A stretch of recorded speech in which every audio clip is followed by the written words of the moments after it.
আসসালামু আলাইকুম। আমি ডাক্তার মোহাম্মদ আরশাদ হোসাইন। আহ, আজকে আপনাদেরকে স্বাগতম জানাচ্ছি আমাদের জেনেসিস কর্তৃক আয়োজিত ডেমো ক্লাসে। যারা পেডিয়াট্রিক্স এফসিপিএস পার্ট 1 দিবেন আগামী জুলাই সেশনে, তাদের জন্য আমরা আয়োজন করেছি আজকে ডেমো ক্লাসটি। আমাদের ডেমো ক্লাসের উদ্দেশ্য হচ্ছে যে আজকের টপিক হচ্ছে আমাদের পেডিয়াট্রিক নিউরোলজি। আমাদের ডেমো ক্লাসের উদ্দেশ্য হচ্ছে যে আমরা আপনাদেরকে আমাদের বিষয়গুলো একটু ইনফর্ম করা সরাসরি। অনেক সময় অনেক বিষয়ে আপনারা অনেক সময় আমাদেরকে কোশ্চেন করে থাকেন বা আমাদের অফিসে ফোন দিয়ে থাকেন, বা আমাদের সাথে যোগাযোগ করার চেষ্টা করেন যে আমরা পেডিয়াট্রিক্স এফসিপিএস পার্ট 1 দিব, কিভাবে প্রিপারেশন নিব, কিভাবে ভর্তি হব, বা প্রসিডিওর কি, বা এটার অনেক সময় অনেক বিষয় থাকে, আপনারা অনেক সময় অনেক বিষয়গুলো বলতে পারেন না সরাসরি ফোনে। তো এই জন্য মূলত এই বিষয়গুলোকে সামনে রেখে আজকে আমাদের আয়োজন। আমাদের আজকের যে বিষয়গুলো থাকবে, আমরা শুরুতে আমরা কিছু ব্রিফিং দিব আমাদের সিস্টেম সম্পর্কে, আমাদের ক্লাস নেওয়ার পদ্ধতি, আমাদের ক্লাস কবে চালু হচ্ছে, এই বিষয়গুলো সম্পর্কে আপনাদেরকে ইনফর্ম করব। আর সেকেন্ডলি হচ্ছে আজকে আমাদের যে মূল আকর্ষণ, পেডিয়াট্রিক নিউরোলজি টপিকস এর উপরে একটা ডেমো ক্লাস হবে। আমাদের ক্লাস নেবেন আজকের আমাদের জেনেসিসের জনপ্রিয় মেন্টর ডাক্তার আজাব মাহাদি স্যার। আর ফাইনালি আমরা আপনাদের কাছ থেকে একটা ফিডব্যাক নিব এবং আমরা আপনাদের কাছ থেকে কিছু কোশ্চেন আশা করব। সেই কোশ্চেনের আনসারগুলো দিয়ে আমরা আজকে আমাদের সেশনটা শেষ করব। তো প্রিয় চিকিৎসক বৃন্দ, আমরা আগামী জুলাই সেশনকে টার্গেট করে আমরা আপনাদের জন্য FCPS paediatrics paediatric clinical paediatric pearl batch আমরা চালু করতে যাচ্ছি আগামী সপ্তাহ থেকে। তো সেই ব্যাচে আমরা মূলত আপনাদেরকে সেই ব্যাচটাই চালু হবে। সেই ব্যাচের ক্লাস আমরা জানেন আপনারা, আমরা সেই ব্যাচে 14টা ক্লাস রেখেছি এবং 14টি ক্লাস টেস্ট রেখেছি এবং ফাইনালি বিসিএস এর আদলে, একদম বিসিএস এর আদলে 2টা মক টেস্ট, যেটা খুবই গুরুত্বপূর্ণ আপনাদের জন্য। অনেকে আছেন যে শুধু এই মক টেস্ট দেওয়ার জন্য আমাদের জেনেসিসে আসেন, কারণ জেনেসিসের মক টেস্ট গুলো এমন ভাবে সাজানো হয়, কোশ্চেন গুলো এমন ভাবে রিয়ারেঞ্জ করা হয় এবং এমন ভাবে পরীক্ষাটা নেওয়া হয় পেপার ওয়াইজ। অনেক স্টুডেন্ট, অনেক ডক্টরিয়া কমেন্ট করেছেন যে আমরা জেনেসিসে যে পরীক্ষা দিয়েছি ঠিক এরকমই পরীক্ষা বিসিপিএসও দিয়ে এসেছি। তো প্রিয় চিকিৎসক বৃন্দ, আমরা আজকে আপনাদেরকে যে বিষয়টা একটু বলতে চাইবো সেটা হচ্ছে যে আমাদের আগামী সপ্তাহ থেকে পেডিয়াট্রিক্স পার্ল ব্যাচ চালু হচ্ছে। তো সেই ব্যাচে আমাদের 14টি ক্লাস থাকবে।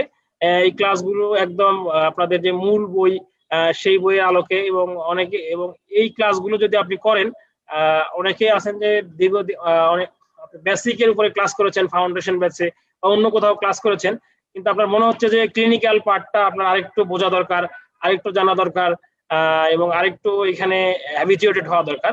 তো সেই বিষয়গুলাই হচ্ছে যে এই ক্লাসগুলোতে আমরা ক্লিয়ার করে থাকি। এবং আমাদের 14টি ক্লাস এমন ভাবে সাজানো আছে, কেউ যদি এই 14টি ক্লাস করে তার বেসিকের অনেক অংশই কভার হয়ে যাবে এখানে, প্রায় 70%। কারণ আমরা এখানে কিছু অ্যানাটমি স্পেশাল ক্লাস রেখেছি, কিছু ফিজিওলজি স্পেশাল ক্লাস রেখেছি, কিছু প্যাথোলজি ক্লাস স্পেশাল ক্লাস রেখেছি।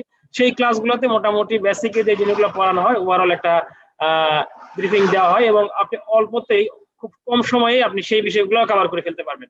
তো প্রিয় চিকিৎসক বৃন্দ, আমরা যদি আমাদের কেউ যদি মনে করেন যে আপনারা আমাদের ফুল প্যাকেজে ভর্তি হতে চান, যে না আমরা একদম বেসিক সহ পেডিয়াট্রিক্স ব্যাচে ভর্তি হব, তাহলে সেটাও আপনাদের জন্য উন্মুক্ত আছে। সেটা হচ্ছে আমাদের আগামী 6 তারিখ থেকে ফাউন্ডেশন 3 ব্যাচ চালু হচ্ছে। সেই ব্যাচে আমাদের বেসিকের উপরে প্রায় 30টার উপরে ক্লাস থাকবে। এরপরে এই পেডিয়াট্রিক্স 14টা ক্লাস সেটাও আপনি পাবেন। তো সেটাও আপনাদের জন্য উন্মুক্ত আছে। আবার যদি কেউ মনে করেন যে আমরা তো এখন বিসিএস এর সময়ে অনেক বিষয়, এখন বিসিএস নিয়ে সবাই বিসিএস কেন্দ্রিক অনেক বেশি পড়াশোনা চলতেছে, এই সময় আমরা কি করব, তো আপনারা যদি এই ব্যাচগুলোতে ভর্তি হয়েও থাকেন, আপনার কিছু ক্লাস যদি আপনি করে রাখেন, আপনি নিঃসন্দেহে অনেক বেশি এগিয়ে থাকবেন।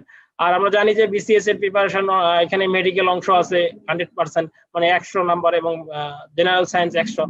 তো যদি কেউ এই ক্লাসগুলো করেন, পরীক্ষাগুলো দেন, তার জন্য লস হবে না। আর সবচেয়ে বড় কথা হচ্ছে যে এফসিপিএস পার্ট 1 এর প্রিপারেশন কিন্তু আমরা সবসময় বলে আসি যে এটা একটা 6 মাসের প্রিপারেশন। এখানে 6 মাসের প্রিপারেশন একটা লাগেই, 6 মাস সময়টা আপনার লাগবেই। তো সেই সময়টা কিন্তু আপনার জুলাই যদি আপনার টার্গেট থাকে, আপনি জুলাই এফসিপিএস পার্ট 1 দিবেন পেডিয়াট্রিক্সে, তাহলে কিন্তু আপনার এই ব্যাচগুলোর সাথে কন্টিনিউ করাটাই আপনার কাছে অনেক বেশি জরুরি।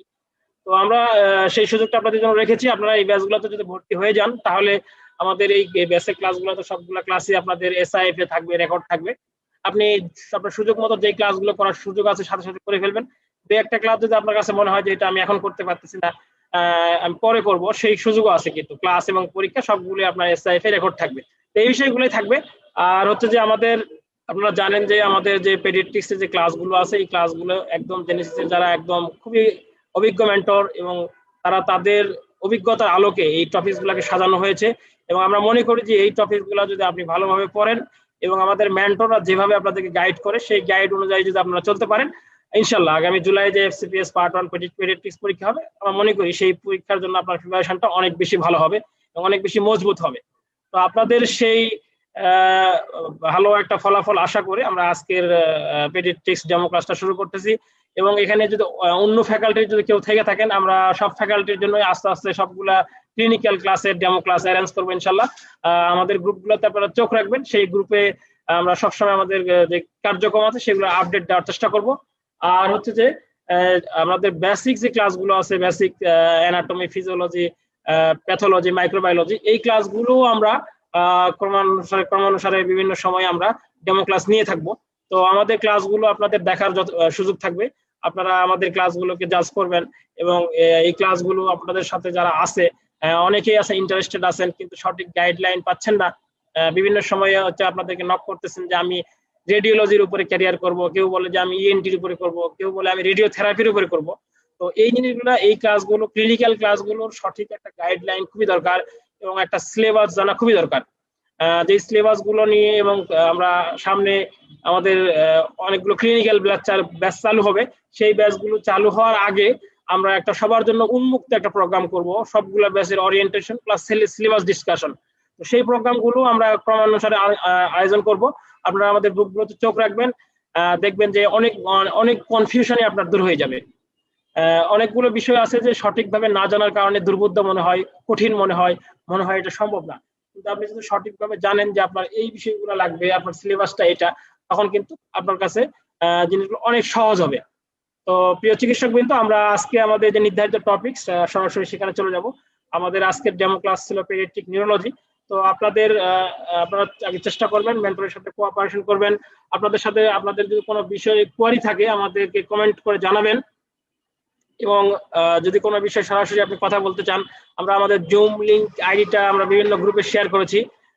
আমাদের জেনেসিস পিজি ইন্টার্নস, তারপর Genesis PG Challenger, even Genesis online university, সেখানেও আমরা আমাদের গ্রুপে জুমের লিংক দেওয়া আছে।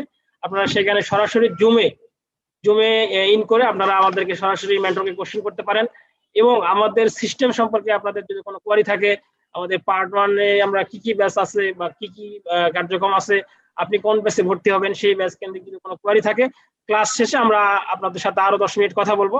তো সেই পর্যন্ত আপনাদেরকে অ্যাক্টিভলি পার্টিসিপেশন করার জন্য আমি অনুরোধ জানাচ্ছি। তো এই পর্যায়ে আমাদের যে নির্ধারিত ক্লাস পেডিয়াট্রিক নিউরোলজি, সেটার উপরে ক্লাস নিয়ে আসতেছেন আমাদের জেনেসিসের জনপ্রিয় মেন্টর ডক্টর আজরাফ মাহাদি স্যার। এই পর্যায়ে ডক্টর আজরাফ মাহাদি স্যার তার ক্লাস নিয়ে আসতেছেন। ধন্যবাদ।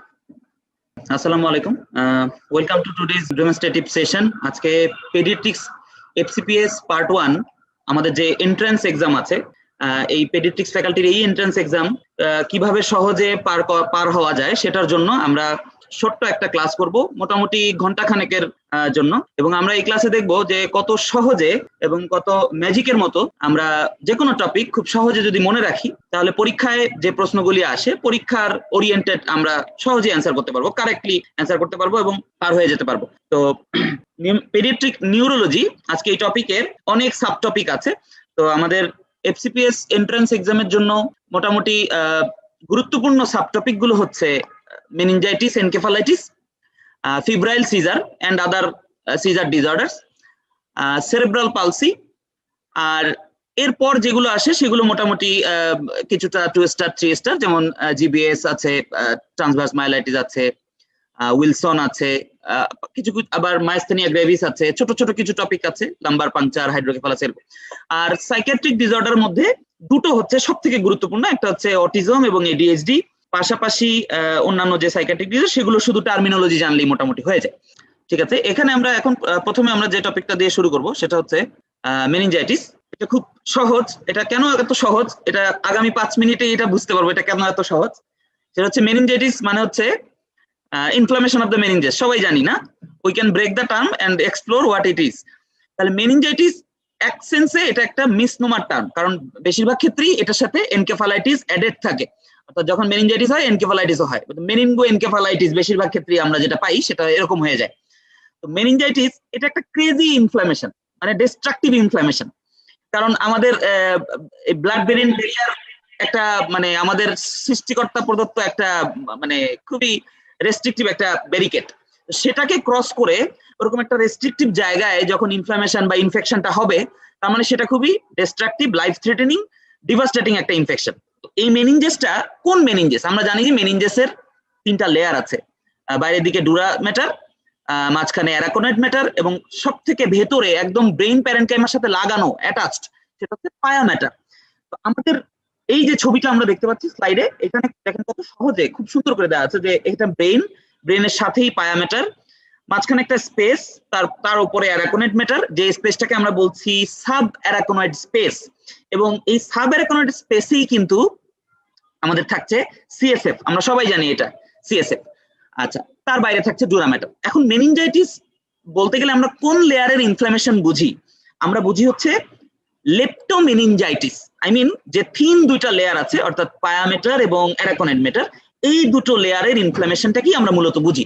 ডুরা ম্যাটারের ইনফ্লামেশন প্যাকি মেনিনজাইটিস যেটা, সেটা আমরা সাধারণত ওভাবে ধরি না। ডিরেক্ট ইনভেশন বাইরে থেকে যদি হেড ইনজুরি বা ওইরকম যদি না হয় তাহলে ওইটা সাধারণত থাকে না। তাহলে আমরা ক্লিনিক্যালি মেনিনজাইটিস বলতে গেলে যেটা বুঝি তাহলে সেটা হচ্ছে লেপ্টোমেনিনজাইটিস, অর্থাৎ পায়া ম্যাটার এবং অ্যারাকোনয়েড ম্যাটারের ইনফ্লামেশন। এখন যখন এই জায়গাটায় এই সাব অ্যারাকোনয়েড স্পেস, অর্থাৎ অ্যারাকোনয়েড ম্যাটারের নিচেই যে স্পেসটা, এই স্পেসে সিএসএফ আছে আমরা সবাই জানি, বাট একটা আন্ডাররেটেড ব্যাপার যেটা কিনা আমরা অনেক সময় ভুলে যাই, সেটা হচ্ছে এখানে আছে হলো আমাদের সব এই ইন্টারক্রেনিয়াল ভেসেলস গুলোর যে ব্রাঞ্চ গুলো, এগুলো কিন্তু এই সাবঅ্যারাকোনয়েড স্পেসে আছে। অর্থাৎ এখানে এই যে আমরা লাল ব্লাড ভেসেলস একটা দেখতে পাচ্ছি, এটাও কিন্তু আমাদের সাবঅ্যারাকোনয়েড স্পেসে আছে। অর্থাৎ আমাদের এই পুরো ব্রেইনটাকে, এমনকি আমাদের স্পাইনাল কর্ডটাকে যে কভার করে রেখেছে যে সাবঅ্যারাকোনয়েড স্পেস, এখানেই কিন্তু জালের মতো এই আমাদের ইন্টারক্রেনিয়াল ভেসেলস গুলো ব্রাঞ্চ দিতে দিতে দিতে দিতে জালের মতো কিন্তু ওই সাবঅ্যারাকোনয়েড স্পেসে ফ্লোটিং অবস্থায় আছে। সুতরাং কোনো প্যাথোজেন, কোনো ব্যাকটেরিয়া অথবা অন্য কোনো প্যাথোজেন, সেটা যদি এত ব্যারিকেড, এই যে blood brain barrier, blood CSF barrier, এত ব্যারিয়ার পাস করে সামহাও যদি কোনো না কোনো ভাবে যদি এই সাবঅ্যারাকোনয়েড স্পেসে চলে যায়, তাহলে এখানে অর্থাৎ এই যে ভেসেলস গুলো আছে, এই ইন্টারক্রেনিয়াল ভেসেলস গুলো যেটা আছে, এই ভেসেলস গুলোতে ইনফ্লামেশন হবে। এবং ইনফ্লামেশনের আমরা প্যাথোলজি জাগতিক যে দুটো হলমার্ক আমরা জানি সবাই, সেটা হচ্ছে ভ্যাসোডাইলেশন এবং ইনক্রিজড ভাস্কুলার পারমিবিলিটি। এই দুটো হচ্ছে আমরা জানি সবাই অ্যাকিউট ইনফ্লামেশন, এই দুটো ঘটনা ভাস্কুলার ইভেন্ট, একদম নাম করা ভাস্কুলার ইভেন্ট। তাহলে ভ্যাসোডাইলেশন এখানে হবে এবং ইনক্রিজ ভাস্কুলার পারমিবিলিটি হবে। ভাস্কুলার পারমিবিলিটি যদি বেড়ে যায়, এবং আমরা আরেকটা জানি যে এখানে ইডিমা হবে, অর্থাৎ এই যে ইনফ্ল্যামেটরি ইডিমা, যেটাকে আমরা ডাক নামে ডাকি আদর করে এক্সুডেট, অর্থাৎ এই যে এক্সুডেটিভ ইডিমা হবে, তখন এই সাবঅ্যারাকোনয়েড স্পেসে আমার এখানে প্রোটিন আসবে, অ্যালবুমিন আসবে, তারপর আমার সেল আসবে, অ্যাকিউট ইনফ্ল্যামেটরি সেল আসবে। সুতরাং এখানে আমার কিন্তু সেল কাউন্ট বেড়ে যাবে, আমার প্রোটিন কাউন্ট বেড়ে যাবে। এখন আমরা এখানে আমরা যে এই যে এত কিছু পার হয়ে, এত ব্যারিকেড পার হয়ে এই যে একটা রেস্ট্রিকটিভ এরিয়া, সেখানে প্যাথোজেন ঢুকে পড়লো, এটা কিভাবে ঢুকলো? এটা কিভাবে ঢুকলো সেটা হচ্ছে হতে পারে সেটা ডিরেক্ট ইনভেশন, অর্থাৎ একটা হেড ইনজুরি হয়েছে, সরাসরি বাইরে থেকে প্যাথোজেন এক্সপোজার হয়ে গেছে, এটা একটা হতে পারে। আরেকটা হতে পারে নেইবারিং এরিয়াতে কোনো একটা ইনফেকশন ছিল, সেখান থেকে ডিফিউজ হয়ে আসতে, মানে পাশেই মনে করেন সাইনোসাইটিস হয়েছে, কারো কোনো বাচ্চার ক্রনিক সাপিরেটিভ ওটাইটিস মিডিয়া হয়েছে, কারো ম্যাস্টয়েডাইটিস হয়েছে, অর্থাৎ নেইবারিং এরিয়াতে যদি কোনো ইনফেকশন থাকে, ওখান থেকে কিন্তু আমার কোনো বনি ফ্র্যাকচার বা বনি কোনো আমার কোনো চিপা চুপা দিয়ে, আমাদের ফোরামেন টোরামেন দিয়ে এখান থেকে কিন্তু আমার মেনিনজাইটিসে চলে যাবে, মেনিনজিয়াল ভেসেলসে চলে যাবে। আবার নর্মাল যেটা ফ্যারিনজাইটিস, আমাদের যে নেজোফেরিনজাইটিস হয়, ফ্যারিনজাইটিস হয়, এইগুলার থেকেও কিন্তু আমার ওখানে আমার ভেসেলস এর মাধ্যমে চলে যাবে, ব্লাড ব্রেন ব্যারিয়ার ক্রস করে চলে যাবে। আবার আরেকটা হতে পারে যে আমাদের অনেক বাচ্চার যেমন থাকে মেনিঙ্গোমায়োলোসিল, আমাদের অনেক নিউনেটের থাকে, তো সেটাও কিন্তু এই যে বাইরের এনভায়রনমেন্টের সাথে এক্সপোজড, সুতরাং এখান থেকে কিন্তু আমার স্টেপটোপায়োজেন্স অথবা staph aureus, staph coagulase positive, coagulase negative, মানে স্কিন যে ফ্লোরা গুলো আছে, স্কিন ফ্লোরা, সেগুলো কিন্তু ওই মেনিঙ্গোমায়োলোসিল থেকে, রাপচার্ড মেনিঙ্গোমায়োলোসিল থেকে ঢুকে যেতে পারে। আচ্ছা, এই মোটামুটি এগুলো হচ্ছে মোটামুটি একটা মানে রুট যেভাবে এটা ঢুকতে পারে। এখন কথা হচ্ছে এই ব্যারিয়ার তো আমাকে পাস করতে হবে, ব্লাড ব্রেইন ব্যারিয়ার, এটা কিভাবে পাস করবে?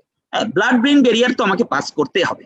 তো এই ব্লাড ব্রেন ব্যারিয়ারটা যখন পাস করে, অথবা যে কোনো সেল, মনে করেন যে এটা ফ্যারিঞ্জিয়াল ভেসেলস, সেখান থেকে আমার ওই ডিফিউজ হয়ে হয়তো বা ব্রেনে যাচ্ছে, অথবা এখানে লোকাল কোনো একটা মানে জায়গায় একটা লোকালাইজেশন কলোনাইজেশন হয়েছে, ওখান থেকে ভাস্কুলার এন্ডোথেলিয়ামকে ক্রস করে ইন্ট্রাভাস্কুলার যে কম্পার্টমেন্ট সেখানে আসতে হচ্ছে। সেটা কিভাবে আসবে?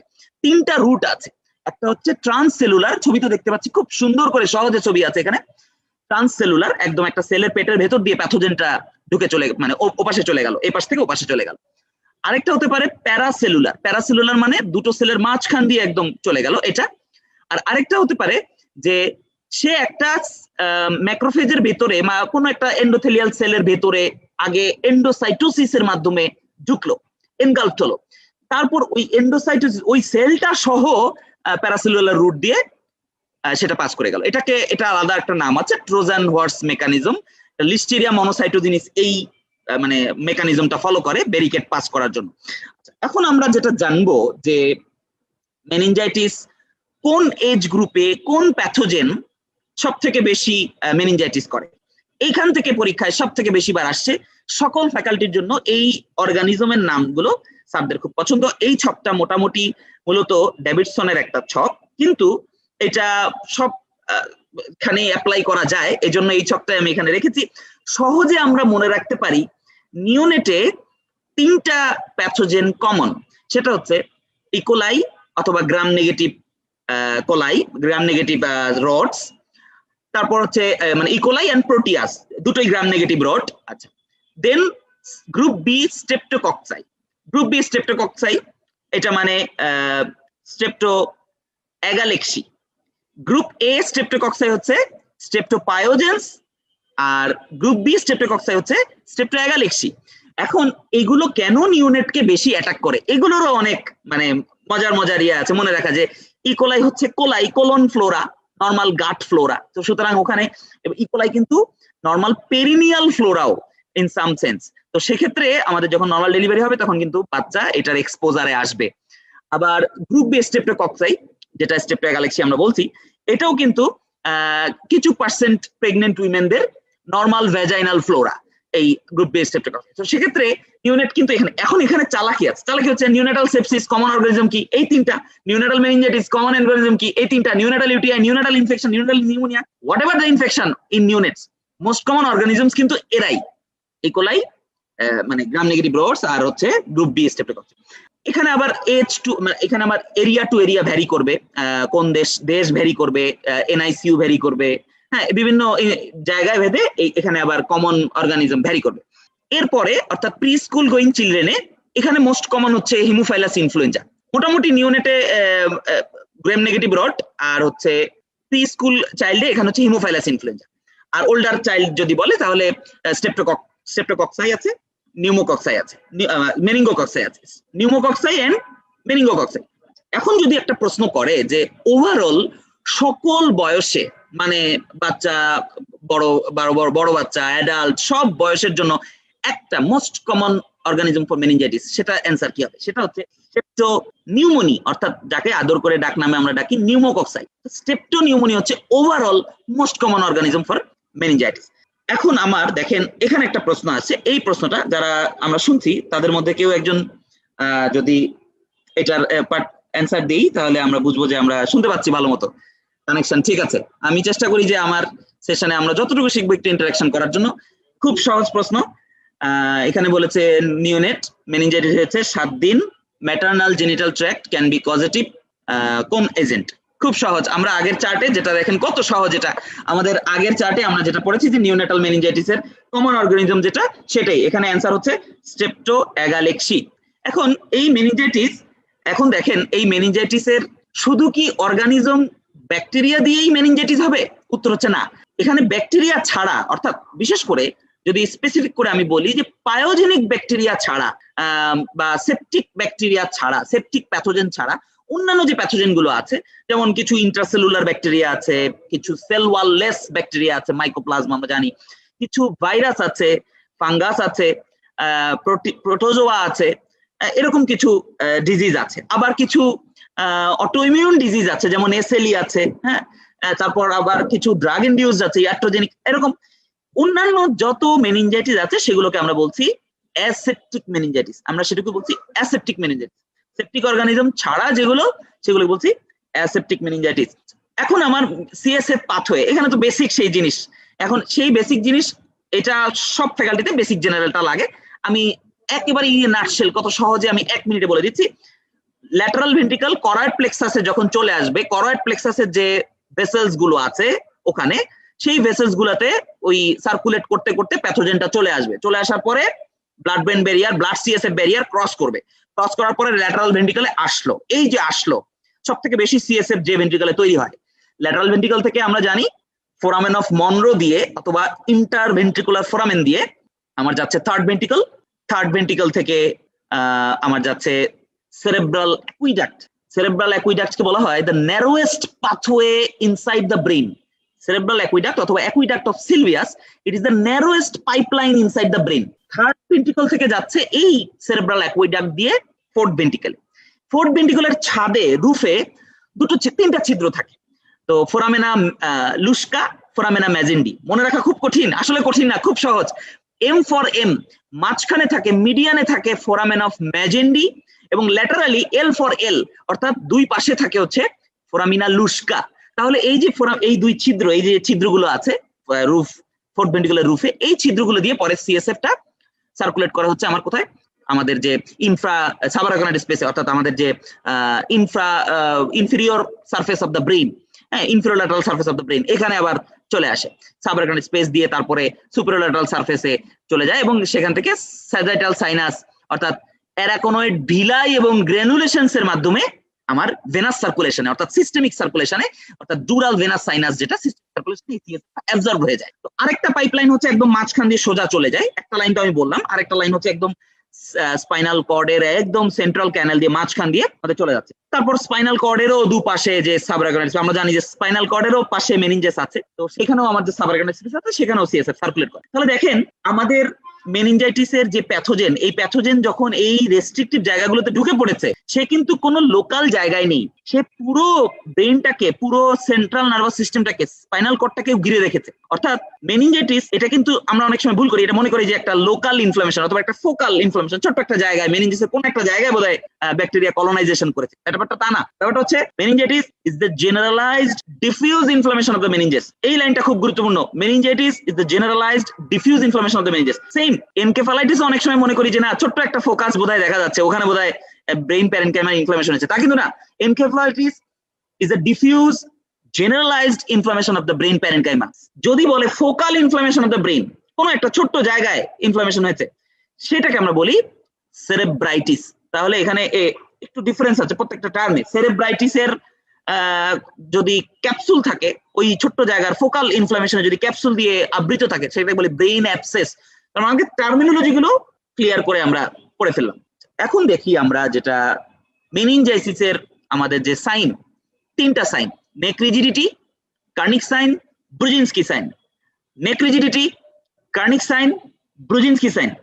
আচ্ছা আচ্ছা, তিনটা সাইন আমরা আছে, তিনটা সাইন যেটা আমরা মেনিনগিজম আমরা বলছি, আরো কিছু সাইন সিমটম সহ, হেডেক, ভমিটিং, ফটোফোবিয়া, এগুলো সবকিছু মিলে বলে মেনিনগিজম। তো এই যে মেনিনজিয়াল ইরিটেশনের যে সাইন গুলো আছে, neck rigidity, Kernig sign, Brudzinski sign, এগুলো নট স্পেসিফিক ফর মেনিনজেস, কিন্তু অন্যান্য আরো কিছু ইনফেকশন অথবা আরো কিছু ডিজিজ এগুলো থাকতে পারে, কিন্তু এগুলো মেনিনজাইটিসের ফেভারে। মনে রাখতে হবে একটা কথা, এই সাইন গুলো আমরা কেন পাবো এবং কাদের পাবো না, এটা মনে রাখতে হবে।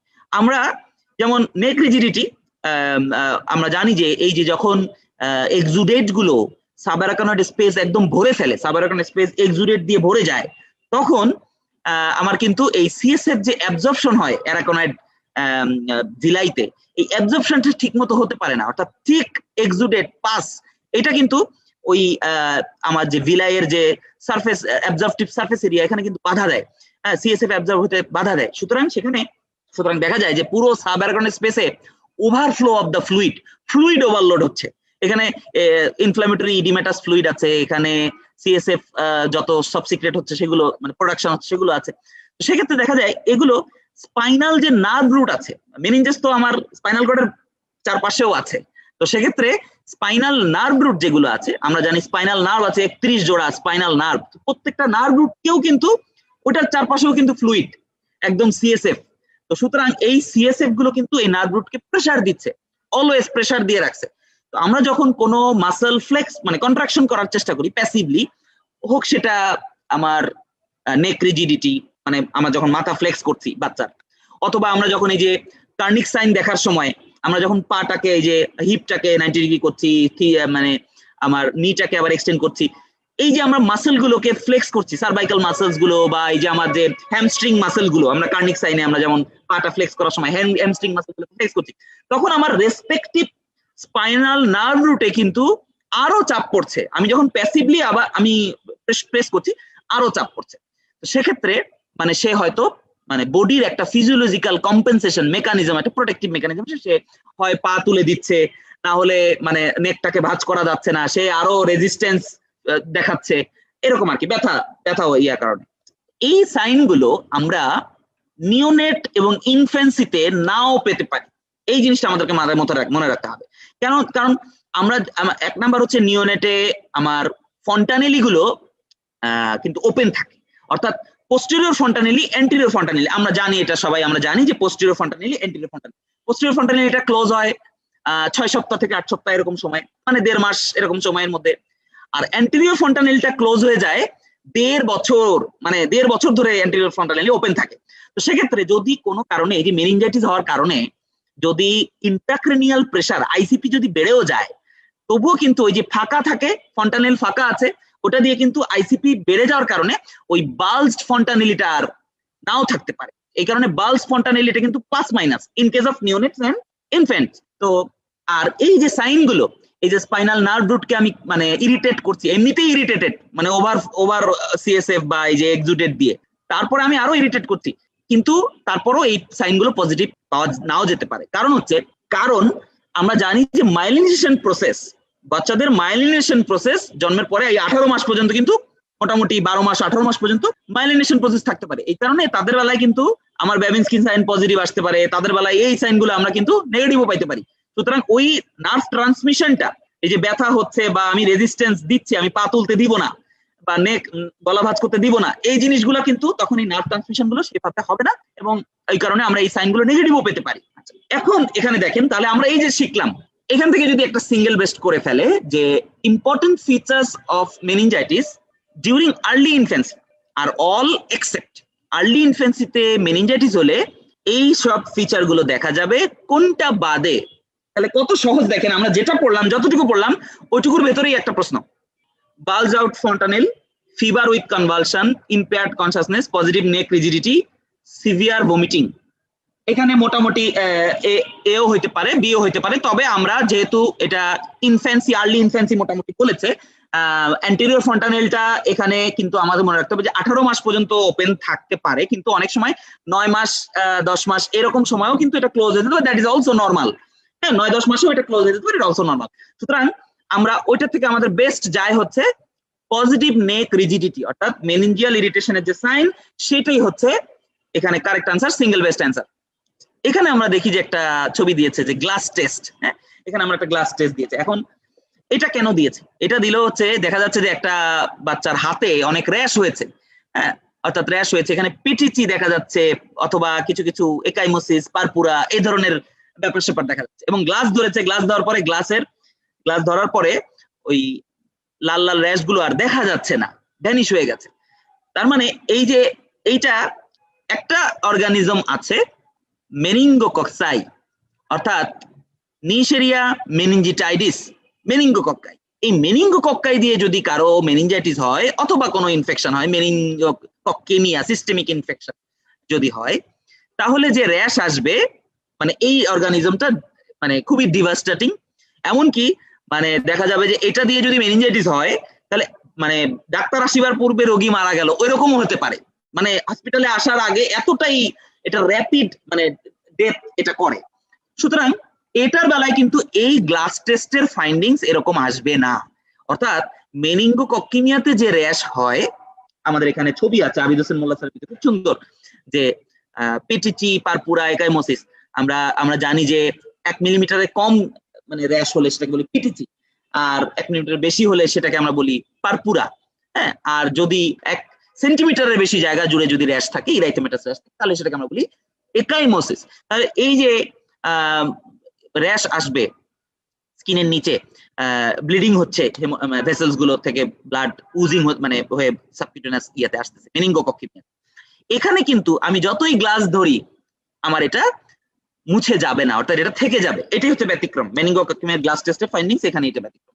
এখন এখানে আমরা দেখি যে এই কোশ্চেনটা আমরা যেটা শিখলাম, যতটুকু শিখলাম, দেখেন এখানে একটা প্রশ্ন দেওয়া আছে, 4 বছরের বাচ্চা, হাই গ্রেড ফিভার 5 দিন ধরে, বোঝা যাচ্ছে একটা acute fever, acute condition, on examination haemorrhagic purpura দেখা গেছে এবং নেক রিজিডিটিও আছে। তাহলে নেক রিজিডিটি যেহেতু একটা আমার মেনিনজাইটিসের একটা সাইন, মেনিনজিয়াল ইরিটেশনের একটা সাইন, সাথে হাই ফিভার আছে, এটাও মেনিনজাইটিসের একটা সিমটম সাইন, তার সাথে আমার হেমোরেজিক পারপুরা আছে স্কিনে। তাহলে এটা আমার কিসের পক্ষে যাচ্ছে? আমার সব থেকে বেস্ট অ্যান্সার এখানে যেটা হবে সেটা হচ্ছে মেনিনগোকক্কিমিয়া। ঠিক আছে, আমরা তাহলে এটাও শিখে ফেললাম, এটা ডেঙ্গু হবে না, ডেঙ্গু তো মেনিনজাইটিস করবে না। সেরেব্রাল ম্যালেরিয়াতে নেক রিজিডিটি ওভাবে নাও আসতে পারে, হেমোরেজিক পারপুরা ওইভাবে আসবে না। হ্যাঁ, এই সব কিছু যে ফিচার গুলো আছে মোটামুটি টিউবারকুলার মেনিনজাইটিস সবকিছু মোটামুটি কম্পাইল করলে মেনিনগোকক্কাল মেনিনজাইটিসের ফেভারেই এটা যায়। আচ্ছা, এখন আমাদের এই সব কিছু আমি যেভাবে পড়াচ্ছি, আমরা যখন আমরা ক্লাস নিব একদম রিয়েল ক্লাস, তখন আমরা আমাদের শীট ধরে, আমাদের শীটে সব আছে, একদম শীটের পৃষ্ঠার পর পৃষ্ঠা আমরা পৃষ্ঠা উল্টাতে যাব এবং দেখাতে যাব যে আমাদের জিনিসগুলো খুব সহজ হয়ে যাবে, যে আমাদের অনেকগুলো বই দেখা লাগবে না, এই সব কিছুই সিরিয়ালি আছে। এখন মেনিনজাইটিসের আমরা যে সাইন সিমটম আমরা অনেকগুলো পড়লাম, যে high grade fever, vomiting, oedema, vomiting, তারপর হচ্ছে কি বলে এটাকে সিজার আসতে পারে। এমনকি এখন আমার যেটা মানে কিছু অড সিচুয়েশন, যেমন মেনিনজেসে যে ইনফ্লামেশনটা হবে, সেই ইনফ্লামেশনে আমার তো ইডিমা হবে, ইনফ্লামেশনের সাইন ইডিমা আমরা সবাই জানি। এই ইডিমাটা শুধু যে আমার এই সাবারকনের স্পেসে এই ইডিমাটাস ফ্লুইডটা থাকবে তাও না, ইন্টারস্টিশিয়াল ইডিমা হবে, অর্থাৎ ব্রেইন প্যারেনকাইমাতেও কিন্তু ইডিমাটাস ফ্লুইডটা ডিফিউজ হয়ে উজিং হয়ে আসবে। তো সেক্ষেত্রে ওই জায়গাটাতে একটা মেকানিক্যাল প্রেসার দিবে, ওই জায়গাটাতে ভাস্কুলার যে কি বলে পারফিউশন, এই পারফিউশনটা ইম্পেয়ার্ড হতে পারে। তো এখানে আমার স্ট্রোক হতে পারে, অর্থাৎ ischaemia, cerebral ischaemia, cerebral infarction মানে স্ট্রোক হতে পারে। অর্থাৎ মেনিনজাইটিসের বাচ্চা কিন্তু অ্যাকিউট স্ট্রোক সিনড্রোম নিয়ে আসতে পারে, হেমিপ্যারেসিস নিয়ে আসতে পারে। তাহলে অ্যাকিউট স্ট্রোক সিনড্রোম এটা কিন্তু একটা মেনিনজাইটিসের ইমিডিয়েট কমপ্লিকেশন। আচ্ছা, এখানে আমরা কমপ্লিকেশন দেখতে পাচ্ছি, আবিদ হোসেন মোল্লা স্যারের বইতে মেনিনজাইটিসের কমপ্লিকেশন লেখা আছে। এবং ওই যে কি বলে এটাকে, ওই যে আমার ইডিমা ফ্লুইডটা যে জায়গাটাতে স্ট্রোক হলো সেই জায়গাটায় কোনো ক্রেনিয়াল নার্ভও থাকতে পারে, তাহলে ক্রেনিয়াল নার্ভ প্যালসিও হতে পারে। হ্যাঁ, এরকম প্রত্যেকটা জিনিস কিন্তু আমরা আমাদের রেগুলার যে ক্লাস আছে এগুলোতে আমরা মেকানিজম দেখা দিব। লং টার্মে আমার যে লং টার্ম সিকুইলি আছে মেনিনজাইটিসের, most common long term sequelae যদি এখান থেকে বলে এই এতগুলো লং টার্ম সিকুইলির মধ্যে, তাহলে অ্যান্সার হচ্ছে ডিফনেস, সেন্সরি নিউরাল ডিফনেস, এটা হচ্ছে অ্যান্সার। যদি বলে most common long term sequelae of meningitis, that is deafness or sensory neural deafness. এখন সবথেকে গুরুত্বপূর্ণ যে আমরা যে টপিকটা পড়বো সেটা হচ্ছে লাম্বার পাংচার, এবং লাম্বার পাংচার করে মেনিনজাইটিসের কি ফাইন্ডিংস আসবে। আমরা মেনিনজাইটিসে অনেক রুটিন টেস্ট করব, অনেক বেসলাইন টেস্ট করব, ব্লাড সিবিসি করব, ইএসআর করব, আমরা অন্যান্য টেস্ট করব, সোর্স ইনফেকশনের সোর্স খুঁজে বের করার জন্য চেস্ট এক্সরে করব, ইউরিনারি করব, অনেক কিছু করব। কিন্তু আমাকে যেটা না করেই না সেটা হচ্ছে লাম্বার পাংচার। লাম্বার পাংচার করে সিএসএফ আমরা দেখবো। আমি অলরেডি বলে ফেলেছি যে আমরা মেনিনজাইটিস, বিশেষ করে পায়োজেনিক মেনিনজাইটিস যদি হয়, তাহলে সেখানে আমার হচ্ছে কি থাকবে, সেল কাউন্ট, অর্থাৎ অ্যাকিউট ইনফ্ল্যামেটরি সেল যেটা ব্যাকটেরিয়ার জন্য আসে, নিউট্রোফিল, এই নিউট্রোফিল কাউন্ট বেড়ে যাবে, আর প্রোটিন অনেক বেড়ে যাবে, অর্থাৎ এক্সুডেট ইনফ্ল্যামেটরি এক্সুডেট অনেক বেড়ে যাবে, অ্যালবুমিন অনেক বেড়ে যাবে। এখন আমাকে তো আগে নরমাল জানতে হবে যে নরমালি আমাদের আসলে সেল কতগুলো থাকে। আমাদের নরমালি সেল থাকে 0 to 5, মানে অর্থাৎ সেল সাধারণত থাকে না, অথবা থাকতে পারে 5টা, 2টা 5টা থাকতে পারে। হ্যাঁ, পার কিউবিক মিলিমিটার অল্প কিছু সেল থাকতে পারে, সেটা লিম্ফোসাইট। নিওনেটে এই সেলটা 25 পর্যন্ত নরমাল কাউন্ট করা হয়, যে 25টা পর্যন্ত লিম্ফোসাইট নরমালি হয়তো থাকতে পারে, 25-30টা পর্যন্ত থাকতে পারে। আচ্ছা, তাহলে আমার পায়োজেনিক মেনিনজাইটিসে আমরা এই স্লাইডে দেখতে পাচ্ছি এটা 281 পৃষ্ঠায় খুব চমৎকার একটা ইয়া আছে, মানে কম্প্যারিজন আছে, লাম্বার পাংচারের কম্প্যারিজন আবিদ হোসেন মোল্লা স্যারের বইতে 281 পৃষ্ঠায় যে bacterial pyogenic meningitis, tubercular meningitis, viral মেনিনজাইটিসের মধ্যে পার্থক্য, লাম্বার পাংচার দিয়ে পার্থক্য, এগুলো আমাদের আছে, সিএসএফ স্টাডি দিয়ে পার্থক্য। তাহলে দেখেন আমার এই ছকে আমরা সহজে বুঝতে পারছি যে ডাব্লিউবিসি কাউন্ট বেড়ে যাবে, এটাকে আমরা আদর করে বলি প্লিওসাইটোসিস, মানে লিউকোসাইটোসিস, অনেক সময় বলি প্লিওসাইটোসিস ইন কেস অফ সিএসএফ। এটা বাড়বে, এটা ভাইরালেও বাড়বে, টিউবারকুলার মেনিনজাইটিসও বাড়বে, সবগুলোতে মোটামুটি বাড়বে। তবে মনে রাখতে হবে পায়োজেনিক মেনিনজাইটিসে নিউট্রোফিল কাউন্ট বাড়বে, আর ভাইরাল মেনিনজাইটিসে অথবা টিউবারকুলার মেনিনজাইটিসে লিম্ফোসাইট কাউন্ট বাড়বে। অর্থাৎ এটা আমাদের মানে খুব গুরুত্বপূর্ণভাবে মনে রাখতে হবে। আর প্রোটিন সবগুলোতেই বাড়তে পারে পায়োজেনিক মেনিনজাইটিসে, ইনফ্লামেশন যেহেতু, সুতরাং প্রোটিন সবগুলোতেই বাড়তে পারে, তবে বেশি বাড়বে পায়োজেনিক মেনিনজাইটিস এবং টিউবারকুলার মেনিনজাইটিসে। বাকি ভাইরাল মেনিনজাইটিস, ফাঙ্গাল মেনিনজাইটিস এগুলাতেও মানে বাড়তে পারে, নরমালও থাকতে পারে, যাই হোক। আর গ্লুকোজটা খুব বায়োকেমিক্যাল, যে আমরা যেগুলো দেখি, অর্থাৎ গ্লুকোজ দেখি, প্রোটিন দেখি, আমরা ক্লোরাইড দেখি, এই যে বায়োকেমিক্যাল যে প্যারামিটার গুলো আমরা দেখি সিএসএফ এ, সেখানে কিন্তু আমরা একটা জিনিস দেখেন যে প্যাথোজেন গুলো, বিশেষ করে ব্যাকটেরিয়া গুলো গ্লুকোজকে ইউজ করবে, তাদের তো এটিপি দরকার, তো সুতরাং তারা এই যে অ্যানারোবিক গ্লাইকোলাইসিস তো করবে, সেখানে চালাবে, গ্লুকোজটাকে তারা কনজিউম করবে, তারা বংশ বিস্তার করবে, তারা এই জিনিসটাকে তারা ইউজ করবে। তাহলে এই গ্লুকোজ লেভেল কিন্তু কমে যাবে, মানে সিএসএফ এ কমে যাবে, এটা খুবই গুরুত্বপূর্ণ একটা প্যারামিটার। টিউবারকুলোসিসেও সেম, যেহেতু এটাও একটা ব্যাকটেরিয়া, মাইকোব্যাকটেরিয়াম টিউবারকুলোসিস, সেও কি করবে, গ্লুকোজ মানে কনজিউম করবে, সে এটাকে মেটাবলিক ফিউল হিসেবে এটাকে ইউজ করবে, সুতরাং গ্লুকোজ আমরা কিন্তু কম পাবো। তো সেক্ষেত্রে নর্মাল সিএসএফ এ আমাদের যে গ্লুকোজ লেভেল, অর্থাৎ 40 থেকে 80 মিলিগ্রাম পার ডেসিলিটার, এটা যদি আমরা বলি, সেখান থেকে আমার কমে যাবে। তো আরো স্পেসিফিক যদি করে আমরা বলি, তাহলে আমরা অনেক সময় এটা এভাবে করি যে আগে সিএসএফ মানে লাম্বার পাংচার করার আগে আমরা গ্লুকোজটা দেখে নিই। তো গ্লুকোজ দেখে নিলে ওইটা আমাদের নর্মাল যে গ্লুকোজ, ব্লাড গ্লুকোজ লেভেল আমরা জানি যে 140 মিলিগ্রাম পার ডেসিলিটারের কম থাকবে, 140 মিলিগ্রাম পার ডেসিলিটার বা 160 140। এই সিএসএফ করার পরে আমরা সিএসএফ এর গ্লুকোজ যদি আমরা দেখি ব্লাড গ্লুকোজের 2/3 এর কম, তাহলে আমরা বুঝবো যে ব্যাকটেরিয়া এগুলো খেয়ে ফেলেছে, ঠিক আছে। এভাবেও আমরা, এটা আরো বরঞ্চ বেশি কারেক্ট, অ্যাকিউরেট এইভাবে করাটা। আর অবশ্যই লাম্বার পাংচার করার আগে, লাম্বার পাংচার করার পর আধা ঘন্টার মধ্যেই আমার অ্যানালাইসিস করতে হবে, এই সিএসএফ স্টাডিটা করতে হবে, ল্যাবে পাঠিয়ে দিতে হবে, নাহলে সেল ডিসইন্টিগ্রেট, সেল ভেঙে যাবে, আমি রেজাল্ট অ্যাকুরেট পাবো না, বায়োকেমিক্যাল প্যারামিটারও চেঞ্জ হয়ে যেতে পারে। সুতরাং আমি আধা ঘন্টা কালেক্ট করার পরে আধা ঘন্টার মধ্যে সিএসএফটা পাঠিয়ে দিব। এখন এই যে সেম স্লাইড আছে, আমরা এখান থেকে শিখবো না, আমরা আবিদ হোসেন মোল্লা স্যারের বইতে 281 পৃষ্ঠার যে স্লাইডটা আছে, এখানে যে প্রশ্নটা আছে এটা আমরা কেউ একজন অ্যান্সার দিই, কেউ একজন, এনিওয়ান, যদি আমরা কেউ দেখতে পাই তাহলে অ্যান্সার দিই, দেওয়ার চেষ্টা করি।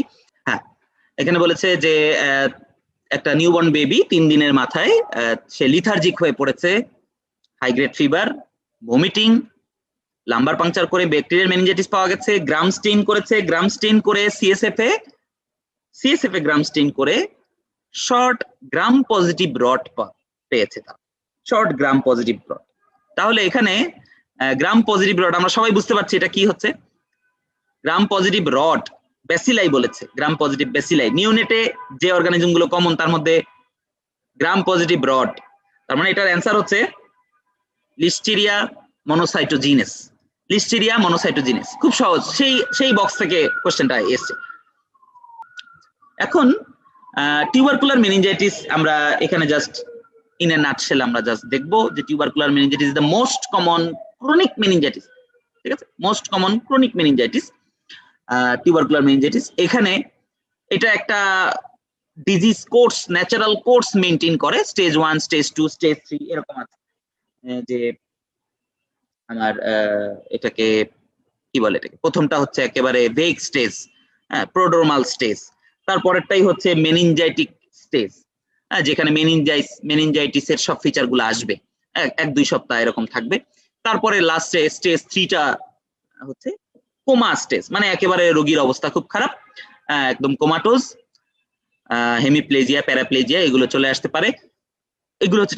আচ্ছা, তো এই যে আমরা পায়োজেনিক মেনিনজাইটিসে আমাদের যে ট্রিটমেন্ট হবে, অবশ্যই বোঝা যাচ্ছে যে খুব শক্তিশালী ইয়া দিতে হবে, শক্তিশালী আমার অ্যান্টিবায়োটিক দিতে হবে। তাহলে আমরা অর্গানিজম ভেদে অ্যান্টিবায়োটিক দিব। যে অর্গানিজম আমরা সাসপেক্ট করব অথবা যে অর্গানিজম আমার ইনভেস্টিগেশনে আসবে সিএসএফ কালচারে বা সিএসএফ স্টেইনিং এ বা কালচারে আমার আসবে, অথবা যেটাকে আমরা সাসপেক্ট করব, যে এজ গ্রুপে আমার ডিজিজটা হবে সেই অনুযায়ী আমরা অ্যান্টিবায়োটিক দিব। তবে ইউনিটে যেহেতু গ্রাম নেগেটিভ অর্গানিজম দিয়ে হয়, তো সেক্ষেত্রে আমরা থার্ড জেনারেশন সেফালোস্পোরিন, যেটা গ্রাম নেগেটিভ কাভারেজ বেশি, সেটা অবশ্যই দিব 21 দিন 21 দিন 21 দিন। সাথে এখন এখানে নিউনেটে আমরা নিউনেটের বেলায় এটা তো আমরা 21 দিন দিব। অন্যান্য বয়সের যে অর্গানিজম সেক্ষেত্রে আমার 14 দিন 7 দিন 10 দিন এরকম কোর্স আছে, বইতেও আছে খুব সুন্দর করে। এরপর এই অ্যান্টিবায়োটিক যে মেইন স্পেসিফিক ট্রিটমেন্ট আমরা দিলাম, এর সাথে একটা ড্রাগ দিতে হবে, সেটা হচ্ছে অ্যান্টি ইনফ্ল্যামেটরি ড্রাগ স্টেরয়েড। এই স্টেরয়েডটা আমরা দিব ডেক্সামিথাসোন। এটা অ্যান্টিবায়োটিক শুরু করার সাধারণত আগে আমরা দেই, একটা শর্ট কোর্সে স্টেরয়েড দেই ডেক্সামিথাসোন, যাতে করে ইনফ্লামেশনটা কমে, ইনফ্ল্যামেটরি সাইটোকাইন রিলিজ এইগুলো যাতে কমে যায়। এটা নিউনেটে কোনো রোল নেই স্টেরয়েডের, কিন্তু ওল্ডার চিলড্রেনে এটা দেওয়া হয়, অ্যাডাল্টেও এগুলো দেওয়া হয় স্টেরয়েড। টিউবারকুলার মেনিনজাইটিস, এখন টিউবারকুলার মেনিনজাইটিসের থেকে এই প্রশ্নটা করেছে, দেখেন CSF study in tubercular meningitis shows, এখানে যতগুলো অপশন আছে তার মধ্যে কারেক্ট কোনটা, যে টিউবারকুলার মেনিনজাইটিসে কোনটা আসবে, very high protein, option number 5 very high protein হচ্ছে এখানে অ্যান্সার, বাকি সবগুলোই ভুল। ভেরি হাই প্রোটিন এইটাই এখানে কারেক্ট অ্যান্সার, কারণ আমরা বুঝতে পারছি এসেনশিয়ালি নরমাল গ্লুকোজ না, কারণ টিউবারকুলোস ব্যাসিলাই সেটা কনজিউম করবে গ্লুকোজকে মেটাবলিক ফিউল হিসেবে। আচ্ছা, লেস দেন 10 এটা হবে না, অর্থাৎ সেল কাউন্ট বাড়বে, বোঝাই যাচ্ছে ইনফ্লামেটরি সেল লিম্ফোসাইটোসিস হবে। নিউট্রোফিলিক প্রিডোমিনেন্ট তো বলেই দিলাম, ভুল। Positive gram stain, tubercular bacilli gram stain করা যায় না, আমরা জানি, basic knowledge. Acid fast bacilli, acid fast staining, Ziehl Neelsen staining হবে এখানে। অপশন নাম্বার ই হচ্ছে এখানে correct answer. Viral meningitis best represent as, এখানেও সেম, দেখেন সবই কিন্তু ওই সিএসএফ লাম্বার পাংচারের ওই মানে রেজাল্ট ইন্টারপ্রিটেশন থেকে প্রশ্নগুলো আসছে। এক্সেস অফ লিম্ফোসাইটস ভাইরাল মেনিনজাইটিসে ট্রু, বেস্ট রিপ্রেজেন্ট। আচ্ছা, ইনক্রিজ প্রেশার নরমাল থাকতে পারে, রিডিউস প্রোটিন তো বাড়তে পারে অথবা নরমাল থাকতে পারে, রিডিউস সুগার কমে যেতে পারে অথবা নরমালও থাকতে পারে, টার্বিড কালার। এখানে সবথেকে বেস্ট বলেছে, বেস্ট স্টেটমেন্ট, তাহলে এখানে অ্যান্সার হচ্ছে লিম্ফোসাইটোসিস, এক্সেস অফ লিম্ফোসাইটস। এখন আমরা যেটা জানবো সেটা হচ্ছে এই যে আমরা লাম্বার পাংচার করেছিলাম, এই লাম্বার পাংচার এটার ইন্ডিকেশন কি কি, কন্ট্রা ইন্ডিকেশন কি কি।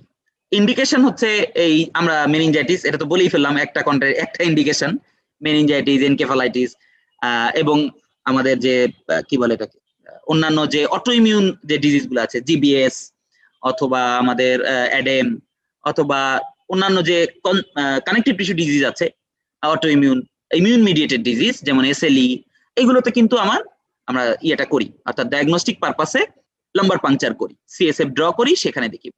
আরেকটা সময় আমরা এটা করি, সেটা হচ্ছে লিউকেমিয়া।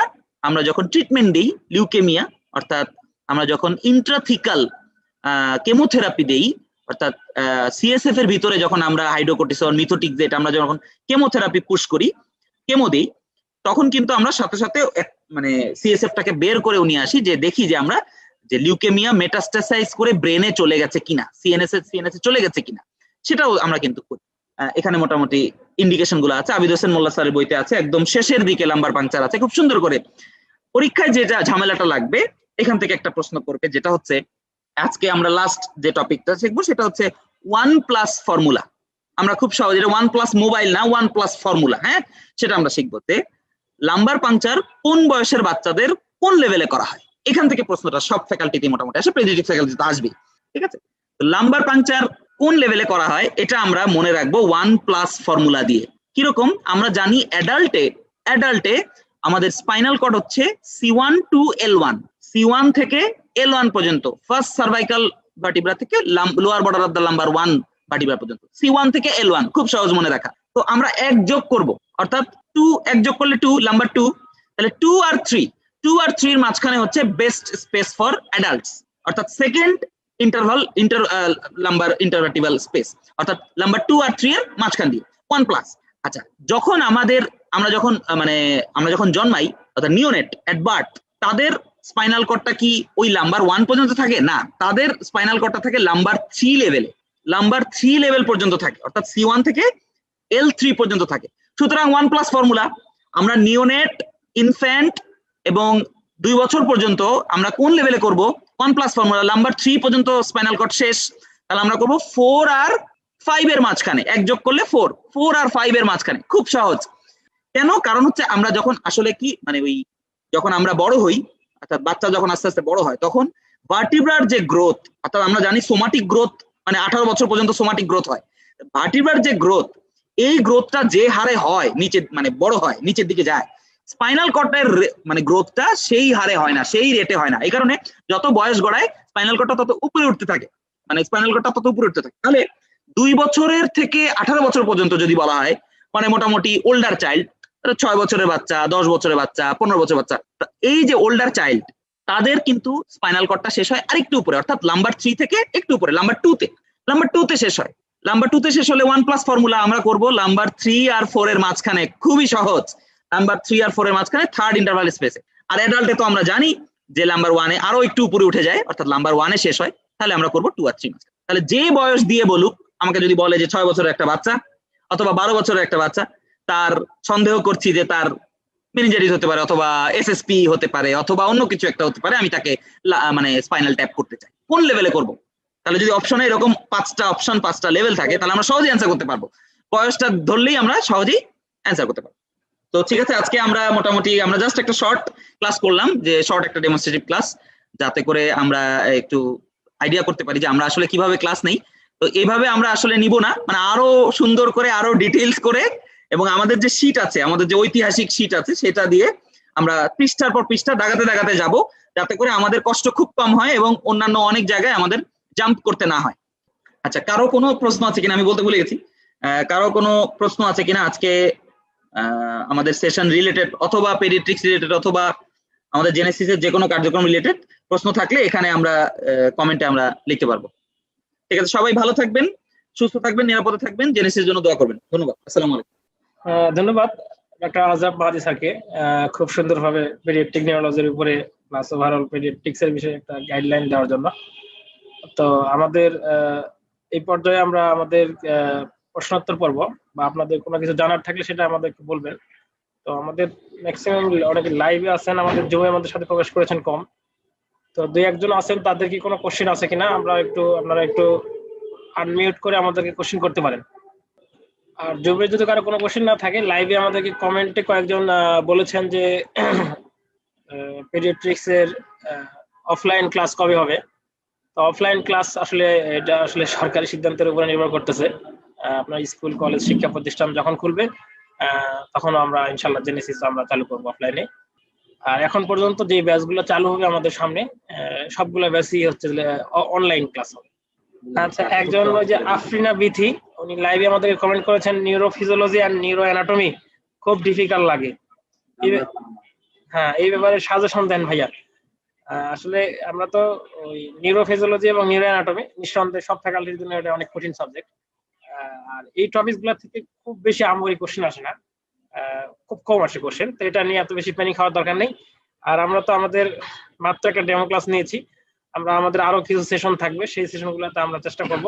আর আমরা তো আমাদের যে ফেসবুক গ্রুপ আছে, সেই গ্রুপগুলোতেও আপনারা কমেন্ট করবেন, আমাদের যে সিনিয়র মেন্টর আছেন তারা আপনাদেরকে সেই রিপ্লাই দেওয়ার চেষ্টা করবেন। এরপরে আমরা আমাদের যে কার্যক্রম সেটা একটু আপনাদেরকে সংক্ষেপে বলি, আমরা শেষ করবো আজকের প্রোগ্রাম। তো আমি শুরুতেই বলেছি যে আমরা সামনে আগামী জুলাই সেশনকে সামনে রেখে কিছু ক্লিনিক্যাল ব্যাচ চালু করতেছি, স্পেশালি পেডিয়াট্রিক পার্ল ব্যাচ। এই ব্যাচটি চালু হবে আগামী সপ্তাহ থেকে। তো সেই ব্যাচের পেডিয়াট্রিক পার্ল ব্যাচ যেটা, এইটার অনলাইন এবং সিলেবাস ডিসকাশন, এই প্রোগ্রামটা আমাদের হবে আগামী 10 তারিখে। তো এইটাতে আপনারা সবাই থাকার চেষ্টা করবেন। আপনারা জেনেসিসে ভর্তি হন বা না হন কোনো সমস্যা নেই, কিন্তু আপনাদের এই জায়গায় আমরা ওভারঅল একদম পেপার ওয়াইজ সিলেবাস ডিসকাশন করব। এবং আমরা আগেও বলেছি যে পার্ট 1 পরীক্ষায় ভালো করাটা নির্ভর করতেছে সম্পূর্ণ আপনি যদি সিলেবাসটা ভালোভাবে আপনার আয়ত্তে থাকে, কোন জিনিসটা লাগবে, কতটুকু লাগবে, কি কি আছে সিলেবাসে, এই জিনিসটা কিন্তু আমরা অনেকেই জানি না বা জানার চেষ্টা করি না। ওভারঅল একদম বই খুলে পড়া শুরু করে দিই, কিন্তু এই কাজটা ভুলে করতে যাবেন না। আমরা ওই দিন এই প্রোগ্রামে আমরা একদম paper 1, paper 2, paper 3 wise syllabus discussion করব এবং আপনাদের জন্য একটা ওভারঅল ক্যারিয়ার গাইডলাইন থাকবে ফর এফসিপিএস পার্ট 1 পেডিয়াট্রিক্স। তো আপনারা সেই প্রোগ্রামটাতে সবাই থাকার চেষ্টা করবেন এবং আপনাদের সাথে রিলেটেড বা আপনাদের পরিচিত যারা আছেন পেডিয়াট্রিক্সে আগামী জুলাই সেশনে পার্ট 1 পরীক্ষা দিবেন এরকম থাকলে তাদেরকেও আপনারা ইনভাইট করবেন বা সেই প্রোগ্রামটাতে জয়েন করার চেষ্টা করবেন।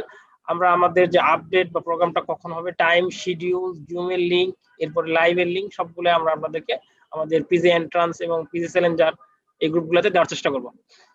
আর পেডিয়াট্রিক্স পার্ল বেস নিয়ে আমি বলেছি একটু আগেও যে এখানে আমরা চেষ্টা করেছি এমন ভাবে টপিকগুলো সাজানোর, এখানে যদি শুধু কেউ যদি পার্ল বেসে ভর্তি হয় তার বেসিকেরও প্রায় 70 থেকে 80% ক্লিয়ার হয়ে যাবে। কিভাবে হবে? কারণ এখানে পেডিয়াট্রিক্সের এখানে আমরা স্পেশাল কিছু ক্লাস রেখেছি, anatomy special, physiology special, pathology, microbiology special. এই ক্লাসগুলো আমরা একদম জিস্ট যে জিনিসগুলো লাগবে আপনার বেসিক থেকে সেই জিনিসগুলো প্লাস পেডিয়াট্রিক্সের সাথে রিলেটেড যে জিনিসগুলো সবগুলো ওই ক্লাসে আপনারা পাবেন। তো আমি মনে করি যে যারা আগে একবার কোথাও ক্লাস করেছেন বা পরীক্ষা দিয়েছেন, এক্সাম দিয়েছেন, এটার সাথে ওরিয়েন্টেড আছেন, তাদের জন্য এই ব্যাচটি খুবই ইফেক্টিভ হবে। আর একদম যারা নিউ কামার, নতুন যারা আসবেন, সামনে জুলাই পরীক্ষা দিবেন, আমি তাদেরকে সাজেস্ট করবো যে আমাদের ফাউন্ডেশন 3 যে ব্যাচটা চালু হচ্ছে আগামী 6 তারিখে, 6 ফেব্রুয়ারি, সেই ব্যাচে আপনারা ওখানে ভর্তি হওয়ার চেষ্টা করবেন। সেখানে আমাদের বেসিকের অনেকগুলো ক্লাস আছে, ক্লাসের সাথে এই পেডিয়াট্রিক্সের 14টা ক্লাসও আপনি পাবেন। আর যারা আমাদের বিসিএস ক্যান্ডিডেট আছেন তাদের জন্য আমি বলবো যে বিসিএস পরবর্তীতেও আমাদের বিভিন্ন ব্যাচের কার্যক্রম থাকবে, তবে সেই ব্যাচগুলো সাধারণত ক্রাশ টাইপের ব্যাচ হয়। ওখানে আপনাদের টপিকসগুলো অনেক বড় বড় হয়ে যাবে এবং আপনার সময়টা তখন কম থাকবে, আপনার জন্য অনেক বেশি ওভারলোড হবে। তো আমরা সবসময় আপনাদের সাজেশন দিই যে যেহেতু এটা একটা 6 মাসের প্রিপারেশন, এই ব্যাচগুলোতে যেই ব্যাচগুলো এখন রানিং বা শুরু হবে সামনে, এই ব্যাচগুলোতে যদি আপনারা কন্টিনিউ করেন আপনাদের জন্য সবচেয়ে বেশি ভালো হবে। কারণ আপনি যদি এই ব্যাচগুলোতে সব ক্লাস এখনই করে ফেলতে হবে এরকম বিষয় না, আপনার সুযোগ সুবিধা মতো যে ক্লাসগুলো আপনি করতে পারেন সেগুলো করবেন, বাকিগুলো তো আপনার এসআইপি রেকর্ড থাকবে, আপনি যে কোনো সময় আপনার সুবিধাজনক সময় বা পরীক্ষা দেওয়ার পরে বাকি ক্লাসগুলো দেখে পরবর্তীতে রুটিনটা কন্টিনিউ করতে পারবেন। তো আমরা আর কথা বাড়াবো না, আমরা আপনাদেরকে যে ক্লাস নিয়েছি পেডিয়াট্রিক্স এর উপরে, আমাদের সামনে আমাদের আরো কিছু ডেমো ক্লাস থাকবে, আরো কিছু স্পেশাল টপিকস এর উপরে আমরা ক্লাস নিব। তো আপনাদের যদি কোনো কোয়ারি থাকে, আপনাদের কোনো বিষয়ে যে ইন্টারেস্ট থাকে পেডিয়াট্রিক্স এর, এই বিষয়ে একটু ডিসকাশন করলে আমাদের জন্য ভালো হয়। সেই বিষয়গুলো আপনারা আমাদের গ্রুপে আমাদেরকে জানাবেন কমেন্ট করে, আমরা চেষ্টা করব আমাদের মেন্টরদের সাথে যোগাযোগ করে সেই বিষয়ের উপরে একটা সেশন নেওয়ার জন্য। তো সবাইকে অসংখ্য ধন্যবাদ।